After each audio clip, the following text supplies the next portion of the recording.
정기 승진돼서 성장되었지만 최종 승진은 누락했다. 승진 누락 이후에 사내 이동을 했다고요?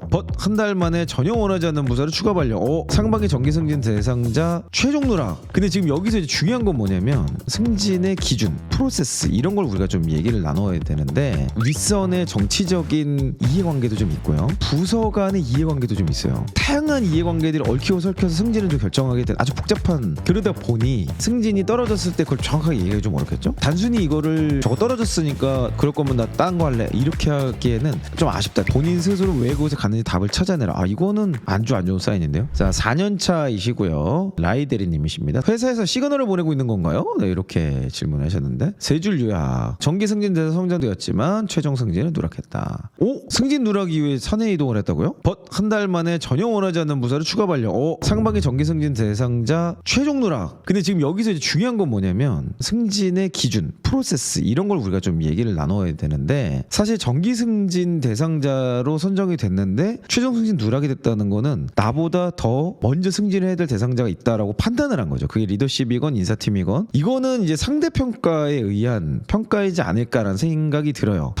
상대평가에는 이런 경우가 생각보다 많습니다. 그리고 상대평가이기 때문에 어쩔 수 없어. 부서는 전부 다 이 사람 승진시켜야 됩니다라고 올리지만 위에 올라오면은 그 안에서 이렇게 평가를 해야 되거든 결국에는. 그러니까 그 안에서 우선순위를 결정하게 되고 이 승진이라는 게 단순히 성과만 가지고 하는 게 아니에요. 그 사람의 어떤 외적인 환경까지도 고려를 해야 되고 상사와의 어떤 이런 내용들이 있을 수도 있고 여기서 제가 보기에는 조금 아쉬운 게 뭐냐면 그런 상대적인 평가에 의해서 내가 누락이 됐을 수 있어요. 저도 과장 승진에 한번 떨어져 봤거든요. 저도 좀 뭐야 이거 승진 심사하라고 뭐 보고서 쓰고 뭐 난리 쳐놓고 떨어질 거면 왜 하라 그랬어? 뭐 처음에 이런 생각이 들었거든. 근데 그게 보니까 단순히 승진이라는 게 합리적이고 뭔가 기준에 의해서 된다기보다는 윗선의 정치적인 이해관계도 좀 있고요. 부서 간의 이해관계도 좀 있어요. 다양한 이해관계들이 얽히고 설켜서 승진을 좀 결정하게 된 아주 복잡한 그런 부분이 좀 있어요. 그러다 보니 승진이 떨어졌을 때 그걸 정확하게 얘기하기 좀 어렵겠죠? 단순히 이거를 저거 떨어졌으니까 그럴 거면 나 딴 거 할래 이렇게 하기에는 좀 아쉽다. 제가 보기엔 요게 조금 아쉬워요. 그러면 저 순간부터 승진 심사가 다시 들어가는 겁니다. 직무로 이동을 했어. 이거는 본인이 원하는 걸 회사가 수용해 준 거잖아요. 그러면 본인도 회사가 원하는 걸 수용하셔야 돼요. 그래서 한 달 만에 원하지 않는 부서를 추가 발령. 이거는 제가 정확히는 모르겠지만 승진을 시켜야 되기 때문에 성과가 나는 곳으로 배치했을 수도 있고요. 그게 아니면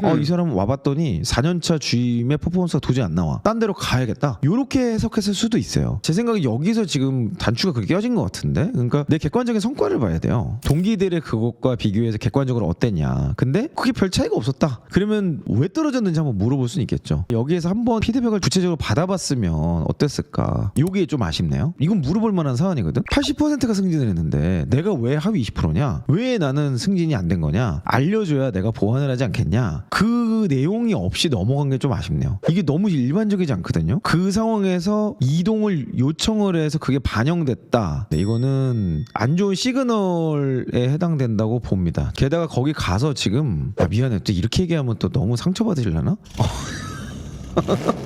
근데 나는 객관적으로 진단을 해드려야 되니까 하위 20% 해당됐다고 판단이 된 거예요 지금 이 상황은. 근데 하위 20%가 직무에 변경 요청을 했단 말이죠. 그래서 그걸 회사는 수용을 해줬어. 근데 거기에서 이 업무가 잘 맞았냐 아니면 성과가 안 난 거냐 이게 지금 굉장히 중요한 포인트인데 그 정보는 없어서 정확하게 알 수는 없지만 본인 스스로 왜 그곳에 갔는지 답을 찾아내라. 이거는 안 좋은 사인인데요. 이동 후 한 달간 겨우 마선물 추스르고 상반기 정기 승진 대상에 들기 노력했지만 돌아오는 건 대상자조차 수득하지 못했다. 주변 동료들은 전부 대상자 알림을 받았다. 제 커리어를 마음대로 휘두르는 회사에 더 이상 미래는 없습니다. 다만 이것이 퇴사 요망 시그널로 보입니다. 여러분들은 이 사연을 보면서 좀 어떤 생각이 드시나요?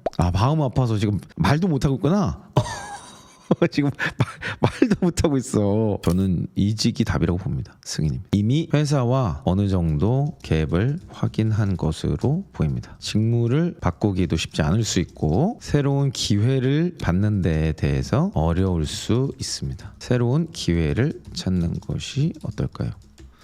지금 좀 아쉽지만 실패 경험이라고 볼 수 있거든요. 근데 이게 꼭 또 나쁘지도 않아요. 새로운 곳에서 또 하시면 되는 거지 나는 뭐 안 되나 뭐 이렇게 생각하실 필요는 없을 것 같고, 저는 지금 회사에서 시간이 지난다고 저게 바뀔 것 같진 않습니다. 인사팀이 제가 느껴지는 뉘앙스는 너무 차갑네요. 답변 스스로 찾아보세요 이거잖아요. 야 근데 인사팀도 그건 좀 심했다. 대놓고 정확히 얘기를 해줘야지. 제가 보기에 이거는 나가라는 사인이죠. 이거는 저는 그냥 퇴사를 하시는 게 좋을 것 같습니다. 자, 다음 반복되는 실수입니다. 다태범님의 내용이고요. 팀장직에 어울리는 사람일까? 아, 리더십 고민이네요. 갑자기 맡게 된 팀장직. 작은 회사에서 일하다가 3년차가 되었을 때 더 큰 회사로 가고 이제 지금 회사로 옮겼는데요. 출근 당일에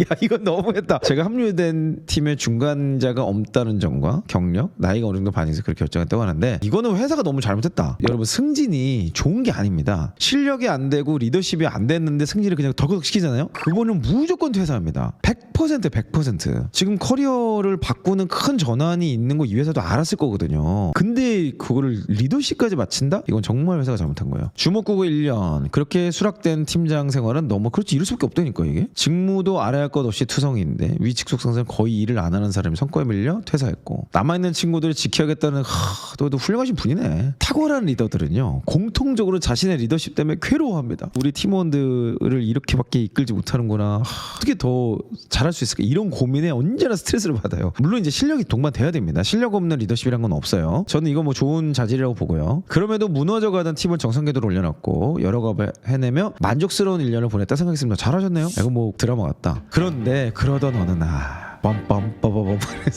너무 푸른 거탑인가? 다른 본부의 본부장님이 저희 팀까지 케어하게 되어 처음 제대로 된 직속 상사 생긴 바로 그 시점에 사건을 시작했습니다. 그 무렵 여러 업무로 겹쳐 결국 한 광고주가 담당 PM 교체를 요구했고, 본부장의 눈밖에 난 저는 정말 하루하루 안 까이는 날이 없을 정도로 매일매일의 지옥의 순간을 버텨야 했습니다. 보고 누락, 정산 누락, 미팅 준비 부족, 제가 인지하지 못했던 여러 문제들이 본부장님 통해서 드러나기 시작했고, 수없는 지적에도 쉽게 고쳐지지 않고 비슷한 실수를 하다 보니 폭발하기 시작했습니다. 한번 좀 자신감을 잃으면 좀 이런 시기가 있는 것 같아요. 그래서 저는 이럴 때 잘 버티는 것도 실력인 것 같아요. 정신줄을 딱 붙잡고 버티면서 내가 어디를 놓쳤나, 그리고 어떻게 하면 잘할 수 있을까를 만들어가는 게 참 중요한 것 같아요. 근데 이것 때문에 그냥 팍 퇴사해버리는 거는 어차피 이런 상황은 위로 올라갈수록 계속 겪게 되거든요. 각자의 리더십 레벨에 맞게 똑같은 스트레스를 받습니다. 여러분 입장에서 팀장님은 뭐 스트레스가 없어 보이고 뭐 대표님은 스트레스 없어 보이고 그럴 수 있지만 실제로는 그렇지 않아요. 책임을 가진 자인데 책임을 못 느낀다면 그 책임이 박탈되게 될 겁니다. 스트레스 참다 못해 퇴사 선언을 했습니다. 나의 부족한 점을 알고 고칠 수 있는 좋은 길을 생각했지만 고치려 해도 쉽게 고치지 못하는 여러 가지 문제들이 매일매일 지옥으로 만들었고 너무 두려워서 퇴사를 선언했습니다. 그런데 퇴사를 앞두고 있던 찰나 본부장님은 2번이나 붙잡으셨습니다. 다시 한번 잘해보자, 고쳐야 하지 않겠냐. 그 말이 감동스러웠다기보다 이대로 도망치고 싶지 않다, 다시 한번 도전해보기로 마음먹었습니다. 본부장님은 제가 기본기부터 다지기 원해서 제가 철저히 혼자가 되기를 원하셨습니다. 그렇게 알고 있던 팀원들은 모든 다른 팀에 편입이 되었고 저는 혼자 회사를 다니게 되었습니다. 또 다른 사건의 시작. 3개월의 시간이 흘러 본부장님 평판도 다시 좋아질 때쯤 팀원들이 들어오며 다시 팀장 역할을 맡았습니다. 그랬는데 이전의 트러블들이 또 일어나기 시작했습니다. 그럼에도 하고 싶은 프로젝트들이 있고 도망치고 싶지 않아 오래만 버티고 프로젝트를 마무리하고 시원하게 나가건너라 마음먹었지만 실수가 나올 때마다 발작 버튼 돌리는 본부장님 보면 퇴사라는 말이 목까지 나옵니다. 마음 같아서는 지금 진행 중인 프로젝트를 모두 완수하고 퇴사하고 싶은데 제대로 끝까지 낼 자신도 없고, 그렇다고 모든 걸 잃고 퇴사하자니 이 패망을 가지고 어떻게 할 수 있을지 모르겠습니다. 여러분은 어떻게 하시겠습니까? 자기 돌봄의 시간을 좀 더 가져보시면 어떨까요? 본부장님과 안 맞는 것, 퇴사 자체는 반려, 승인 번아웃 이어질 인생을 생각해서 떠나시길.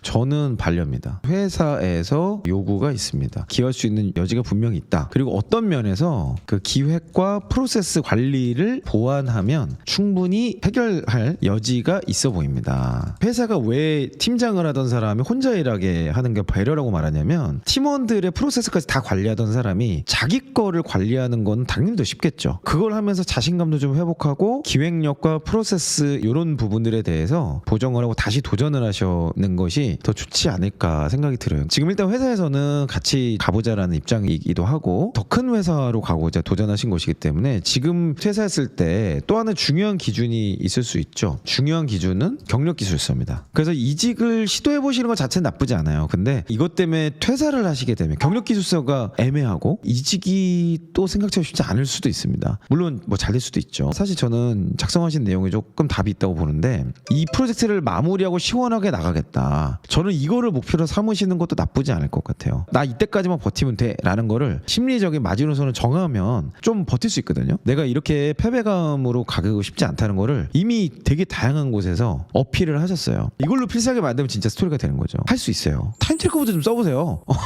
우리 다태범님 저희 플러스 친구로 연락을 주십시오. 제가 타임트래커 보내드릴게요. 시간 기록도 해보시고 목표 관리도 해보시고 그런 과정에서 무언가가 딱 될 수도 있거든요. 이런 분들이 아주 훌륭한 리더십으로 성장할 수 있습니다. 지금 퇴사를 하시기보다는 데드라인을 정해놓고 퇴사를 계획하시는 게 어떨까라고 말씀을 드리고 싶습니다. 이직 후 힘드신 분 9년차 기획인이십니다. 뾰규 님이신데요. 스타트업이 잘 맞는 스타일로 한 번도 어디 가서 일 못한다는 소리 들어본 적이 없는데요. 저는 기획자로 총 2번의 이직을 했습니다. 첫 회사는 5년 정도 다니다 현재 업종으로 변경을 했고 두 번째 회사는 현재 회사와 동종업계입니다. 몇 년 전까지만 해도 자유로운 분야에서 각자 의견을 존중하며 자율적으로 있던 환경에서 있었어요. 문제상이 생기면 자충우돌 하면서 함께 해결해 나왔고 좋은 동료 덕분에 큰 어려움 없이 성과를 냈던 기억이 있습니다. 다만 이전 회사가 업무 상황이 좋아지지 않아서 동일 업종으로 이직을 했어요. 새로운 회사로 이직했을 때는 재밌는 시도들을 많이 할 수 있을 거라 기대했지만 현실은 전혀 달랐습니다. 숨 쉴 틈도 없이 오로지 업무에만 매몰되는 분위기였고 휴식 같은 여유 공간은커녕 딴짓할 새도 없었습니다. 딴짓을 하시면 안 되죠.